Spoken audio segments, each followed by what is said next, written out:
Bismillahirrahmanirrahim. Alhamdulillahi rabbil alamin, wassalatu wassalamu ala rasulihil amin, nabiyyina Muhammad ibn Abdullah wa ala alihi wa sahbihi wa man sar ala nahjihi wa ihtada bihadihi wa istanna bisunnati ila yaumiddin, amma ba'd. Sambungan pelajaran kita dalam kitab Riyadhus Shalihin susunan Al-Imam Al-Hafiz An-Nawawi rahimahullah, Kitabul Jihad, kitab yang mengumpul hadis-hadis tentang kelebihan jihad. Sambungan pelajaran kita iaitulah pada hadis nombor 1343. Wa an Abi Musa radhiyallahu anhu anna a'rabiyan atan nabiyya sallallahu alaihi wasallam faqal ya Rasulullah ar-rajulu yuqatilu lil maghnam war-rajulu yuqatilu liyuzkar war-rajulu yuqatilu liyura makanuh wa fi riwayatin yuqatilu syaja'atan wa yuqatilu hamiyatan wa fi riwayatin wa yuqatilu ghadaban faman fi sabilillah. Faqala Rasulullah sallallahu alaihi wasallam man qatala litakuna kalimatullahi al-ulya fahuwa fi sabilillah, muttafaqun alaih. Dari Abi Musa al-Ash'ari radhiyallahu anhu bahawasanya ada seorang Arab.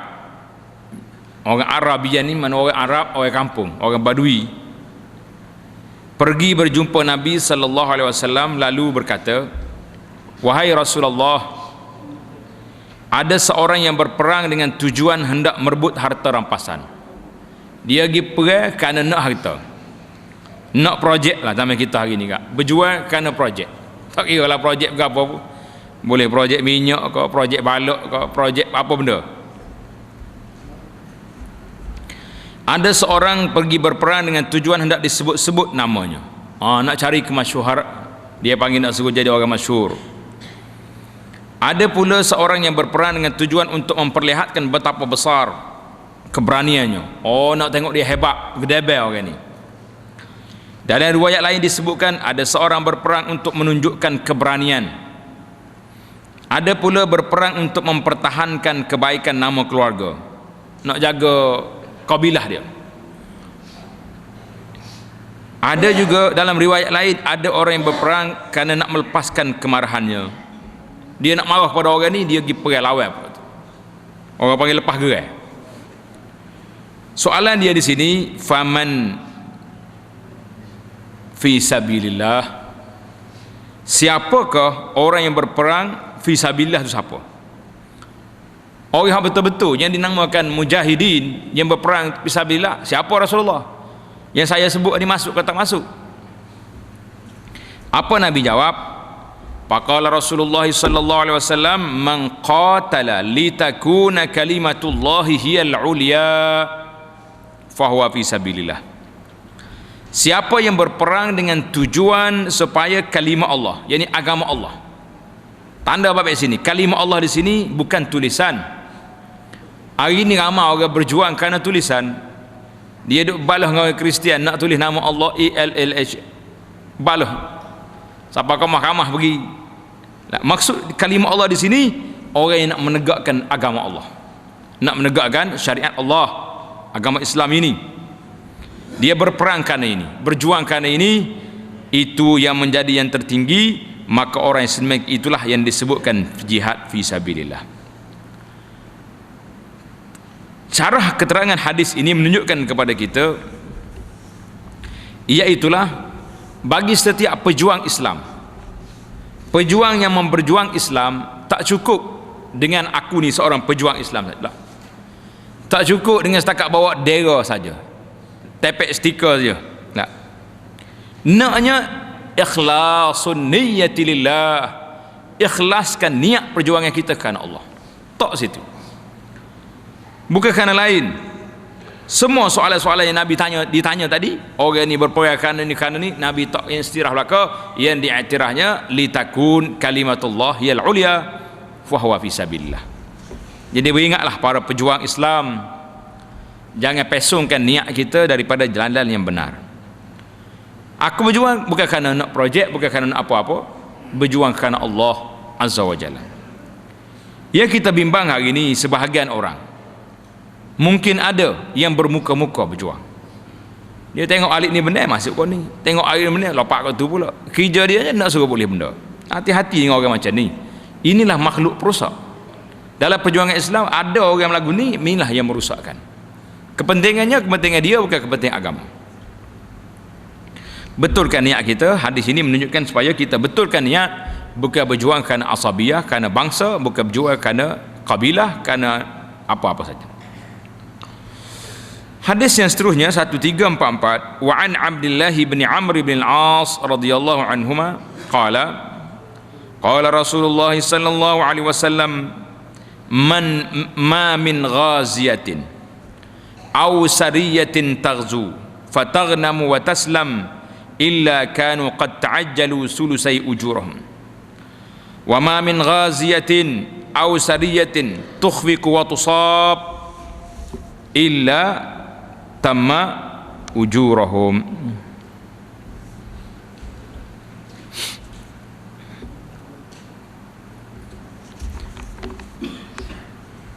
Rawahu Muslim. Dalam kita ini illa tamma lahum, ada tambahan lahum, illa tamma lahum ujurahum. Artinya dari Abdullah bin Amr bin al-As katanya, Rasulullah sallallahu alaihi wasallam bersabda, tiada satu pasukan tentera ataupun sekelompok barisan tempur yang berperang lalu memperoleh ghanimah, harta rampasan. Maknanya mujahid ni pergi berang, dia dapat harta rampasan dan selamat sejahtera balik semula ke kampung, ke rumah dia, ke keluarga dia, melainkan mereka itu telah mempercepatkan 2/3 pahala yang harus diperolehinya. 2/3 dapat. Tiada sepasukan tentera atas kelompok barisan tempur yang kembali dengan tangan hampa, tidak memperoleh ghanimah dan terkena bencana, mati syahid atau luka-luka, melainkan telah sempurnalah pahala yang harus mereka perolehi semuanya. Mana kalau orang ni pergi tak ada luka, tak ada apa, luka sikit lah kata, tak sakit, apa nak jadi? Orang ni dapat 2/3 je pahala sebab dia ada dapat ghanimah, dapat harta dia balik. Mana pahala boleh, habuan dunia dapat. Alhamdulillah, Rabbana atina fid dunya hasanatan wa fil akhirati hasanatan, dua-dua kita dapat. Tapi sebaliknya kalau orang tu pergi tak balik-balik, mati syahid, ataupun tukhfik, tak dapat haruban dunia, maka dia dapat pahala penuh. Allah SWT tak akan beri kerugian kepada orang yang memperjuangkan Islam. Tidak ada rugi. Dia kata rugi lah, pergi perang tak dapat lah, dapat pahala, lebih kekal, lebih baik. Harta dunia ni berjalan gitu saja. Wa an Abi Umamah anna rajulan qala ya Rasulullah i'zan li fi siyahah. Faqala an-nabiy sallallahu alaihi wasallam inna siyahata ummati al-jihadu fi sabilillahi azza wa jalla. Rawahu Abu Dawud bi isnadin jayyid. Dari Abu Umamah, ada seorang laki-laki bertanya Nabi sallallahu alaihi wasallam, wahai Rasulullah, berikanlah keizinan kepada saya untuk merantau ke negeri orang lain, nak siyahah, nak melancong. Bagi saya keizinan nak pergi melancong, melawat sana sini. Apa Nabi kita jawab? Inna siyahata ummati al-jihad. Sesungguhnya cara pelancongan, perantauan umatku ialah berjihad fi sabilillah. Kita ni tak hidup melancong ke negeri kafir lah, negeri orang tu orang ni, habis duit saja. Bolehlah nak tengok benda-benda tu, tapi banyak kerugian lah. Lebih-lebih lagi kalau pergi melancong tempat negeri-negeri yang banyak maksiat, banyak mungkar lah, buat rugi saja. Rugi masa, rugi tenaga, rugi fulus.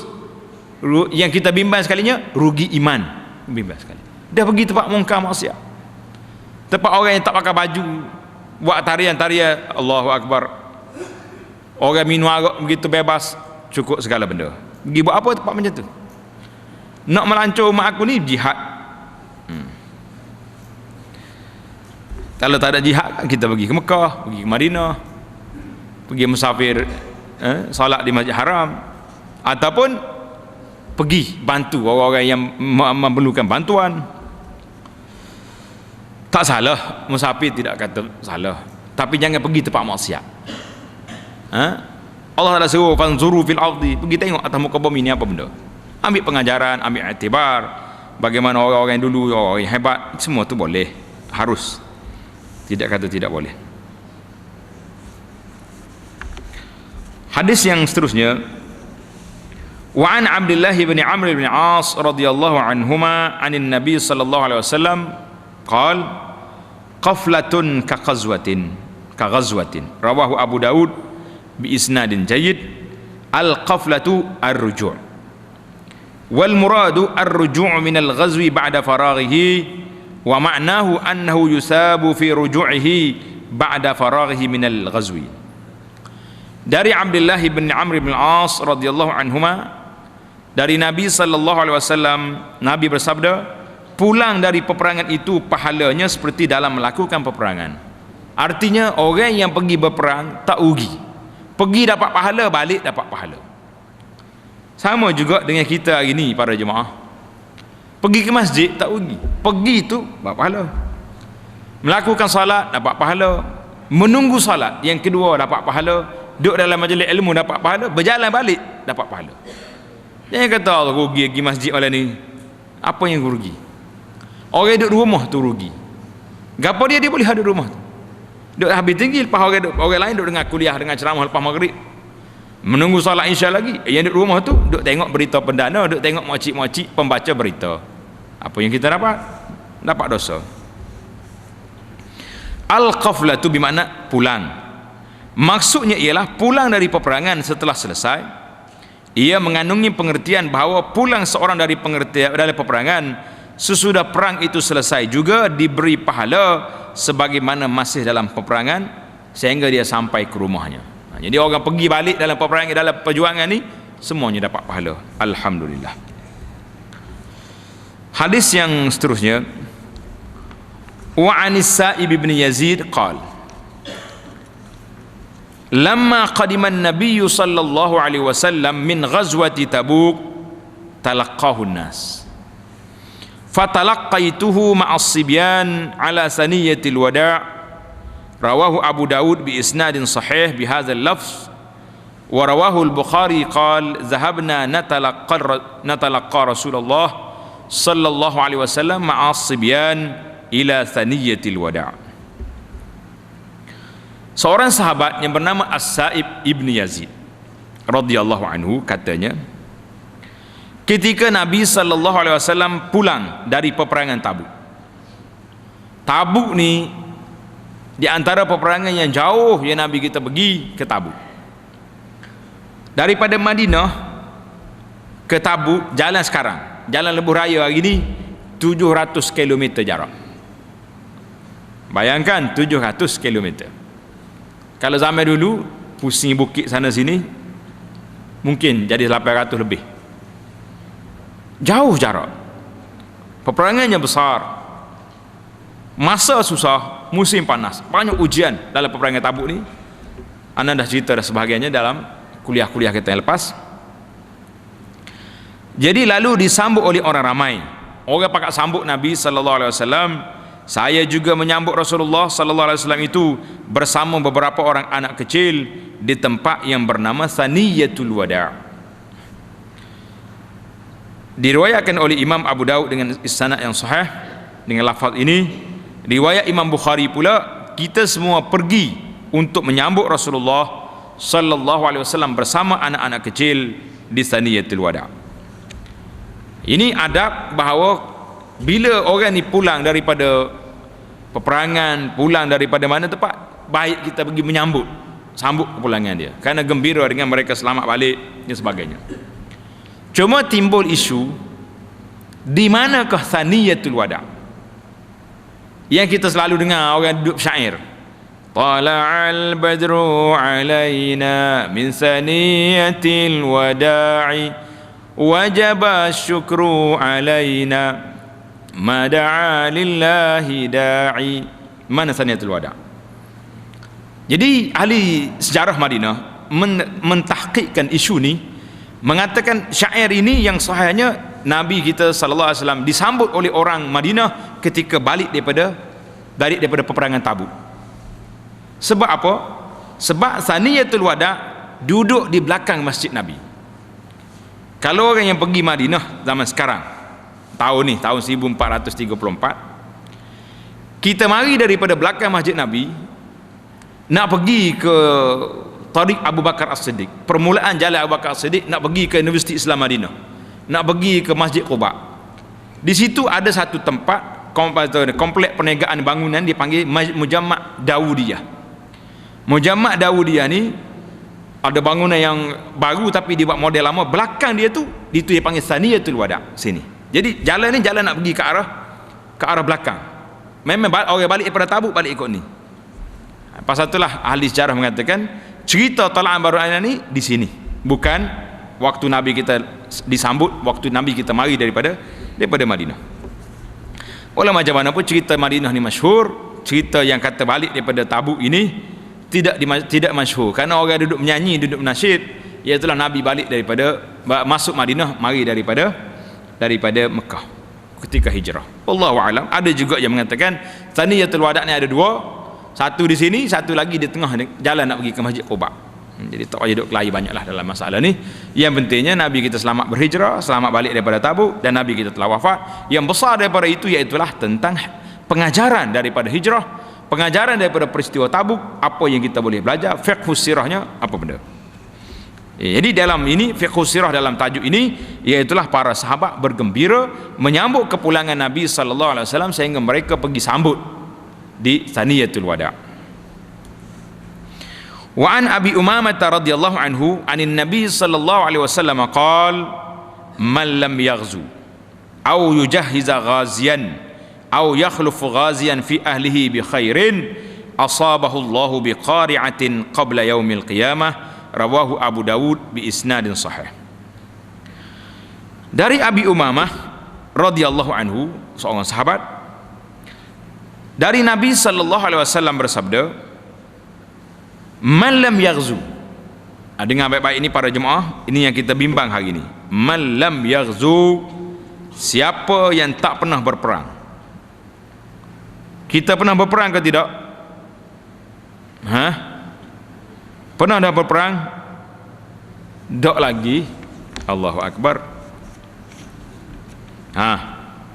Atau tidak pernah mempersiapkan keperluan-keperluan untuk orang yang akan melakukan peperangan. Orang lagi perang, kita tak pernah beri bantuan. Hari ini saudara-saudara kita di bumi Mesir, di bumi Palestin, di bumi Syam, di Syria sedang dibunuh. Adakah sudah sampai duit kita? Sudah sampai bantuan kita? Sudah sampai doa kita untuk membela mereka? Ini ingat ni, hadis ni hadis pukulan atas kepala kita. Nabi kata berjuang pun tidak, mempersiapkan senjata untuk orang berperang pun tidak, atau tidak berlaku sebagai pengganti dari seorang yang melakukan peperangan dalam keluarganya dengan kebaikan. Maknanya kalau orang kita tak pergi berperang, orang itu pergi, kita tolong jaga keluarga dia. Hari ini mujahidin ramai yang sudah mati, keluarga mereka ketinggalan, tidak ada bapa yang memerlukan bantuan. Jadi kita kena hantar bantuan setakat yang kita mampu. Apa jadi? Tak pernah beri nafkah, tak pernah tolong orang, tak pernah bantu, tak pernah berperang. Asabahullahu biqari'atin qabla yaumil qiyamah, dan apa saja yang diperlukan, maka Allah Ta'ala akan mengenakan padanya suatu bencana sebelum hari kiamat. Allahu Akbar. Kata belakang, nas'alullah as-salamata wal afiyah, kita minta selamat dengan Allah Azza wa Jalla. Apa makna qari'ah ni? Al-qari'ah tu wa ma adraka mal qari'ah. Jadi ulama menyebut di sini bahawa al-qari'ah di sini ditafsirkan dengan hadis riwayat yang lain. Nabi kata apa? Man mata walam yaghzu. Siapa dia mati dia tak pernah berperang. Walam yuhaddis nafsahu bil ghazwi, tak pernah berniat dalam hati dia nak berperang. Hari ini kita kena pasang dalam hati kita, ya Allah, sekiranya baru jihad menentang orang kafir yang nak mengancam Islam, aku akan bersama. Tak dalam hati kita. Bila diisytihar oleh kerajaan jihad, kita bangun.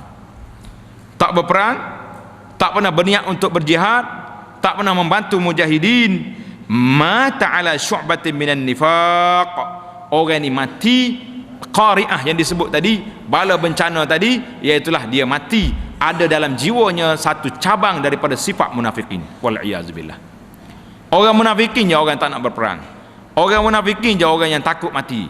Orang munafikin orang yang tak mau membela Islam. Ini Allahu Akbar. Hadis ini cukup berat. Iaitulah suatu bala bencana akan menimpa dia. Tanya sini, mengikut riwayat lain, bencana itu iaitulah terkena dalam jiwa dia sifat munafikin. Wal iazubillah. Hadis yang seterusnya, wa an Anas radhiyallahu anhu anna an-nabiy sallallahu alaihi wasallam qala jahidul musyrikin bi amwalikum wa anfusikum wa alsinatikum. Rawahu Abu Daud bi isnadin sahih. Dari Anas radhiyallahu anhu bahawa Nabi sallallahu alaihi wasallam bersabda, berjihadlah kamu semua menentang kaum kafir yang nak lawan Islam ini dengan apa? Dengan hartamu. Jihad dengan harta kita.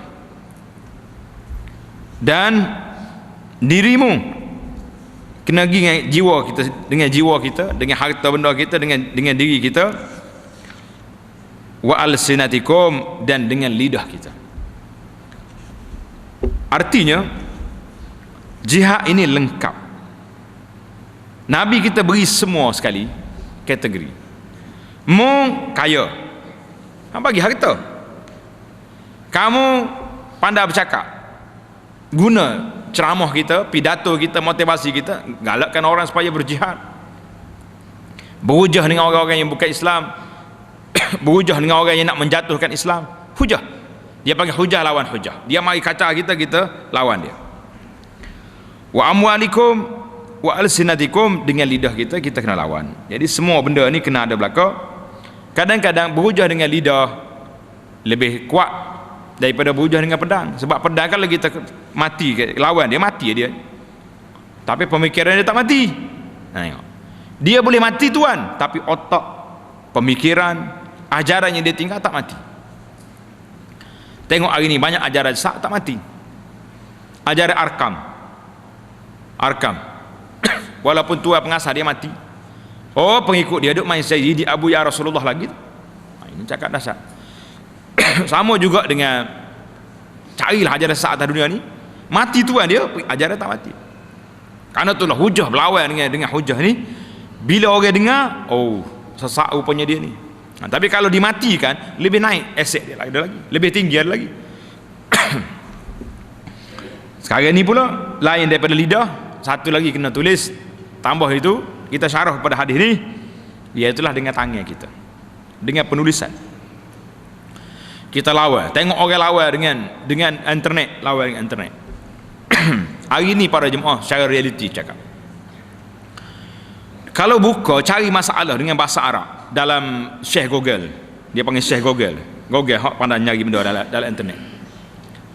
Kita tekan masalah apa, keluar lalu. Tapi tengok-tengok masalah ini, website dia panggil mauqi' bahasa Arab kata, dia punya blog website ini mari daripada pokok Syiah. Hebat sungguh dia. Jadi kita Ahlus Sunnah ni duk mikir lagi, nak buat ke tak nak buat, boleh tak boleh guna alat-alat yang moden ni. Duk main khilaf lagi, nak ambil kamera gambar ni halal ke haram ni, mungkar ke tak mungkar. Orang lain buat macam-macam benda. Jadi kita duduk kelahi puak kita dalam bab juz'iyat benda-benda ni. Tak boleh ni haram. Habis nak lawan macam mana hujah kita? Orang lain macam-macam masuk, dengan gambar yang pelik, dengan segala benda yang masuk. Kita duduk mikir, baru duduk kelahi, boleh ke tak boleh lagi guna alat-alat moden. Subhanallah. Jadi alat yang ada ini kita lawan. Sama ada kita boleh menulis dalam surat khabar, tulis dalam internet, boleh melawan dalam Facebook. Segala alat moden yang ada hari ni, yang Yahudi buat nak menjatuh kita guna alat ni untuk lawan balik. Alhamdulillah, kerja kena kuat. Masa tidak cukup para pendakwah, terpaksa kena layan. Terpaksa kena menangis ni masalah. Kalau tidak, orang lain akan masuk mengambil tempat, ruang yang ada ini diambil oleh orang lain. Kita yang dapat kebenaran, kita yang ada ilmu yang boleh benar, tak sampai kepada masyarakat. Kena kerja belaka. Ini dipanggil jihad. Nabi SAW ajar kepada kita semua perkara yang boleh kita buat kena berjihad. Allahu Akbar. Hadis yang seterusnya, wa an Abi Amr yuqalu Abu Hakim An-Nu'man ibnu Muqarrin. An-Nu'man ibnu Muqarrin kata apa? Syahidtu Rasulullah sallallahu alaihi wasallam idza lam yuqatil min awwalin nahar akhara al-qital hatta tazul asy-syams wa tahabbu ar-riyah wa yanzil an-nasr. Rawahu Abu Daud wa Tirmizi wa qala hadisun hasanun sahih.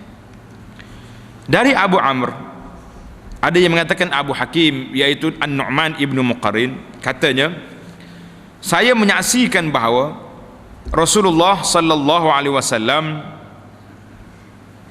jika tidak berperang di permulaan siang hari, manakala Nabi tak mula perang pada waktu pagi, maka tentulah Rasulullah sallallahu alaihi wasallam mengakhirkan peperangan sehingga gelincir matahari. Mana dia tunggu sampai zuhur, lepas zuhur baru mula lawan. Sebab waktu tu lekat zuhur ni waktu terlalu panas. Dan bertiup angin. Mana angin, mari angin tu tayar sikitlah dia punya panas tadi, dan turunlah kemenangan. Dapat kemenangan Nabi kita sallallahu alaihi wasallam. Ini dari sudut strategi peperangan, kita kena ambil masa, kena ada, jangan duk pergi tak terpasal, kerana masa kita ni masa yang perlu kita ambil.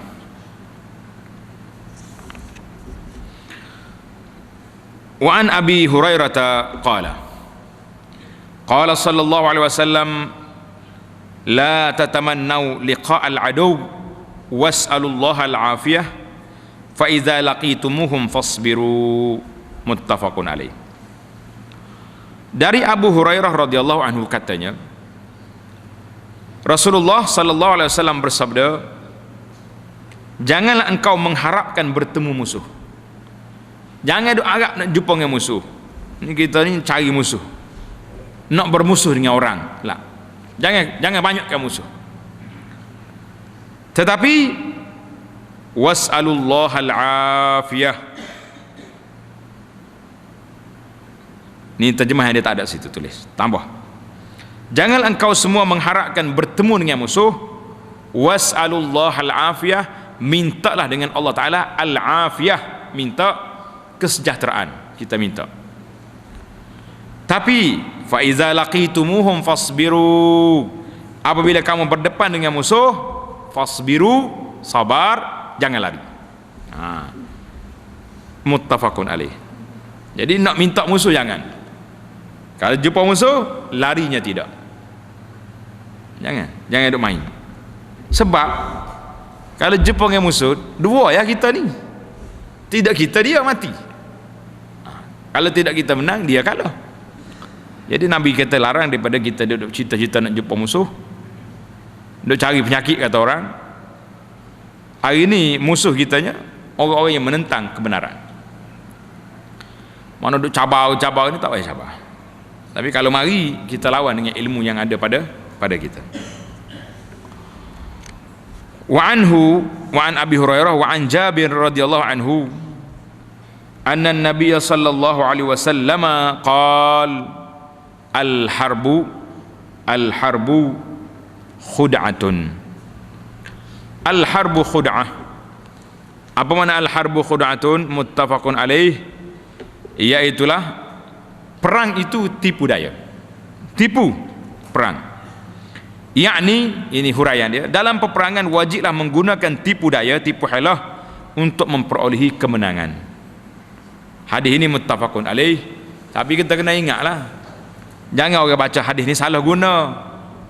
Macam hari ni orang main tipu, nak mengundi tipu.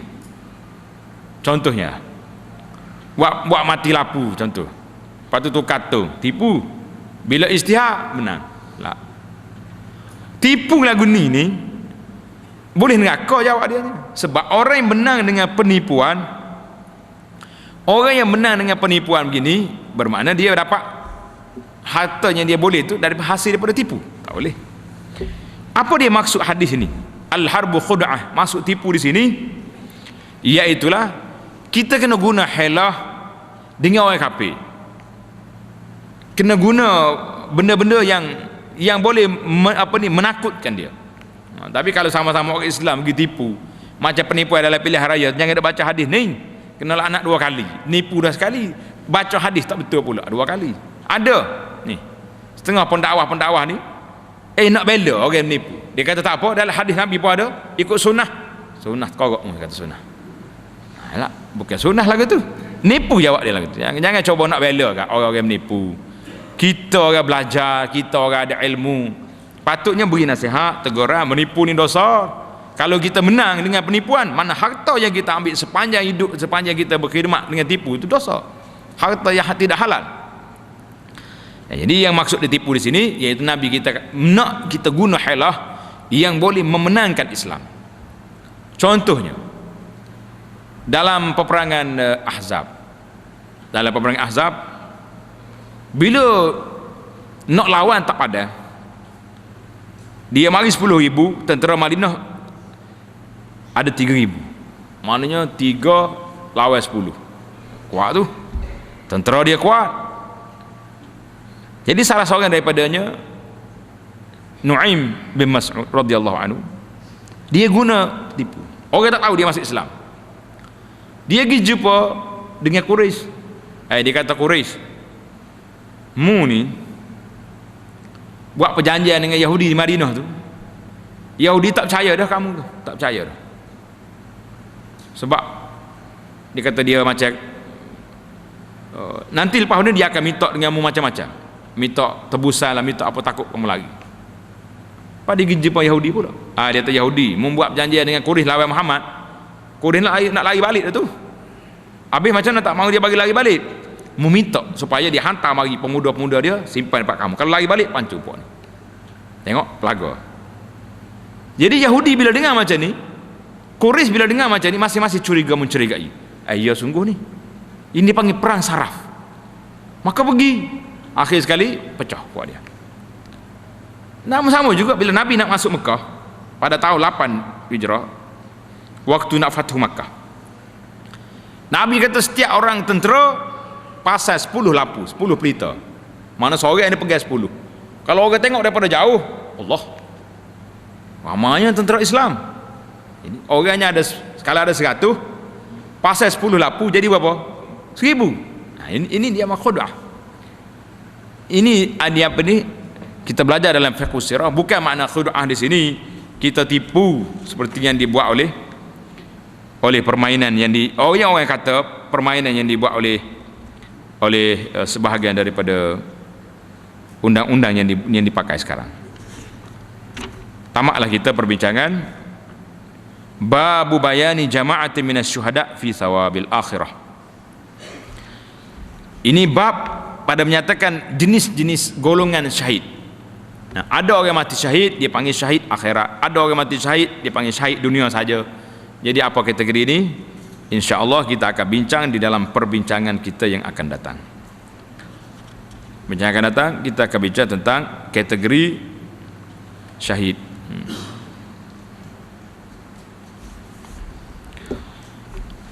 Subhanakallahumma hamdika asyhadu an la ilaha illa anta astaghfiruka wa atubu ilaik.